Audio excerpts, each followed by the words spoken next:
One of the hardest parts of a custody case is feeling like you're living one reality while the court is only seeing another. If that's where you are today, I want you to know that you are not alone. Many parents walk into my office and they are carrying that exact fear. They tell me, Kyle, I know what's happening. I see it every week. My child's changing, the communication has become impossible. The other parent is acting completely different when anyone else is watching. They ask the question that keeps them up at night. What if the judge never sees any of it?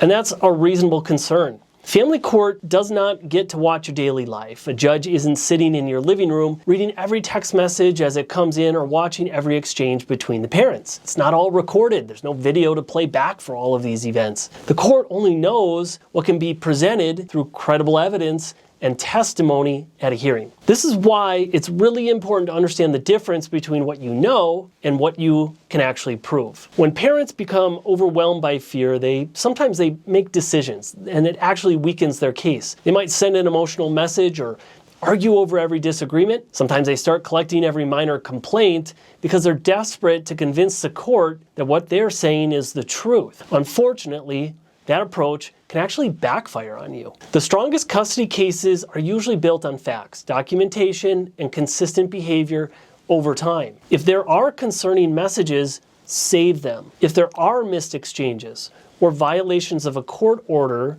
document them accurately. If your child is struggling, making sure the appropriate professionals are involved when necessary instead of trying to handle everything on your own. And let me tell you this about involving other professionals. Make sure that those professionals know the information that you as the parent are concerned about. For example, a counselor for your child cannot really help your child deal with an event if the counselor lacks the specific facts that led the child to come into counseling. And I hope this isn't the case, but for example, if there's a police report involving your child, or if there's been a report made to Child Protective Services, or if there's academic records or behavioral records from the school for your child, please make sure the counselor has that information. It will help the counselor counsel your child, because you have to remember, counselors rely on what is reported to them. And if we send a teenage child in or a child who's even younger and leave that child alone with the counselor, the child might not accurately report the information. So please help the counselor, help the child by getting the relevant facts to the counselor and other professionals who might be dealing with your child. Here's something that's really important for you to know. Continue showing the court that your focus remains on your child's well-being, even when the other parent is making that difficult. I know it's frustrating when you feel like you're carrying the weight of protecting your child while also worrying whether anyone else will believe you. But here's the thing.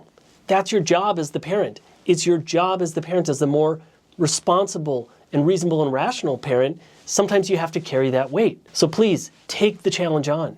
Don't let the fear push you into making choices that distract you from your strongest argument. If you're facing a custody dispute, the goal is to present your concerns in a way that is credible, organized, and supported by evidence, so the court has the information it needs to make decisions that serve your child's best interest. What is the change in circumstances? What does the court need to know? Put it together, organize it, present that to the court. Make sure it's very clear what you want the court to do.